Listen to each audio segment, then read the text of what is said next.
Hi, and welcome to part 2 of my restoration of the Tandy 3000 HL.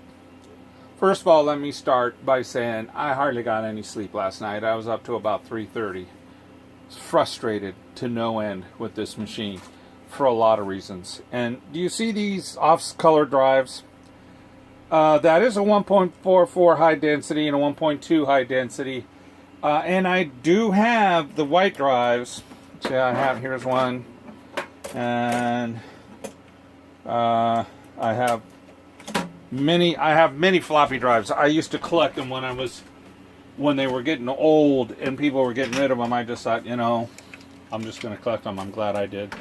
And here's the other one, and they've all been tested and they all work. I probably have 20 of them that work, both in 1.44 and 1.2. The reason why I say this, and the reason why I didn't go with white, even though I want them to kind of match, so they all blend in, is I was having one hell of a time trying to configure this system.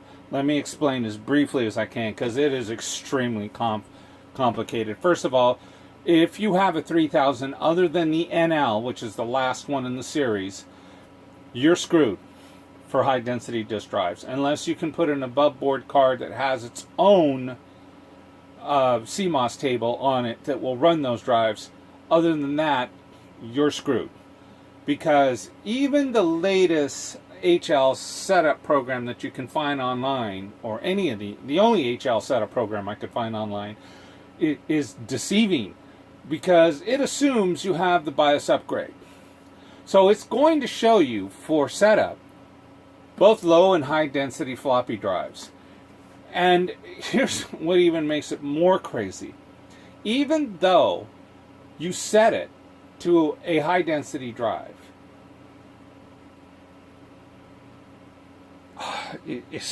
I spent hours figuring until I finally figured this out.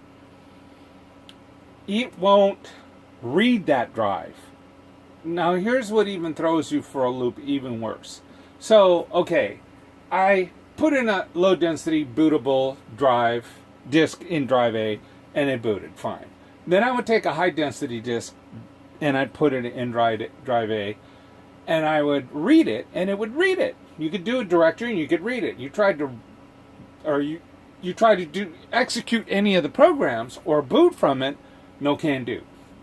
I have never in my life run across that before, unless you have a damaged drive, and I can see that. But no, this is pure case of the BIOS on this machine not allowing you to execute a high density file or execute a file off a high density disk drive. It is the most bizarre thing I ever saw, but seriously, this was after hours and hours of research, and I have, like I said, I have these drives, which I have all been checked and passed. I know they work. You cannot. They'll boot a low density disk drive on it, a low density disk. But if you put a high density disk, it won't boot. Though it'll read it. It'll read a directory of it, but it won't boot and can't execute any files off of that drive. It made me crazy, because I checked. I have probably 10 to 15, both of 5 1/4 and 3.5 inch high density drives. I just collected a bunch of them back when people were getting rid of them. I'm glad I did now. And I know they all work, but they would not work properly on this machine. So that's why I ended up with these off-colored ones, because these are my C-class drives, meaning I don't like the color, so I never really used them, even though they tested good. So by the time I got down to these and I started researching on the net and I started doing more testing, I finally realized what was happening.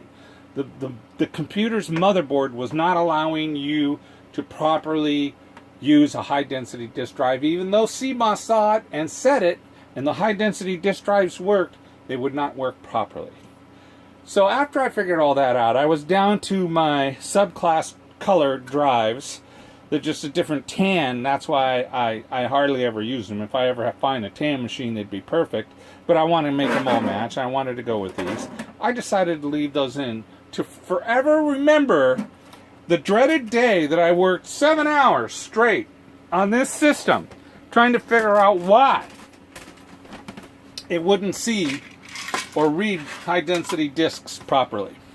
So let's go inside. Anyway, so here, bottom line is I've got a high density A and a high density B, but they only read as low densities. But the hardware is ready when I find the BIOS upgrade.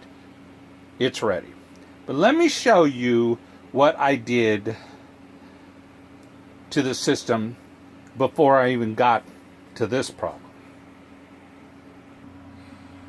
So I thought I would keep up with the same idea that I've got some strange issues going on here, and I'm just going to work with them. So if you remember in the last video, I was running this controller. It's an 8-bit RLL and a Seagate ST238. So I was getting 30 megs of hard drive. The only options that were available from SEARS catalog on this system was either the 20 meg or the 40 meg. So I put a 40 meg in it now, and that's what I have. These cables are disconnected because I have it shut off because with all the testing, I didn't want the hard drive going on and off, on and on. So I'm going to go ahead and plug that back in now that I figured out what's going on and have it all ready hardware-wise for the BIOS upgrade. Also, the battery for the CMOS and the clock is completely dead, so I pulled it. It went right in here, and I have another one on order. So I did a few things. I changed, of course, the controller. I went with an above-board floppy and hard drive controller so that it's able hardware-wise to take the high-density disk drives. I disabled the onboard floppy disk drive, which is a jumper right here. Just pull that, and that disables it. And I went with a Winchester LCS 6622W. This is a pretty good controller. This was new old stock. I know that it worked perfectly. So I went ahead and put that one in there for my hard drive and for my floppy. So that is, like I said, for hardware wise, we are ready for the BIOS upgrade. I just need to find it.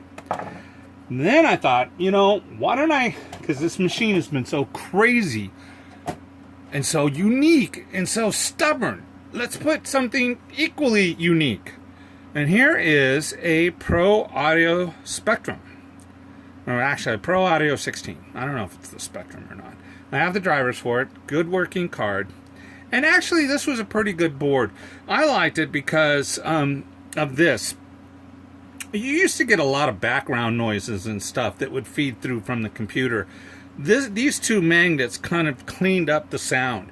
It has an onboard CD-ROM controller. I'm never going to use it. I'm not going to put a CD-ROM on this machine.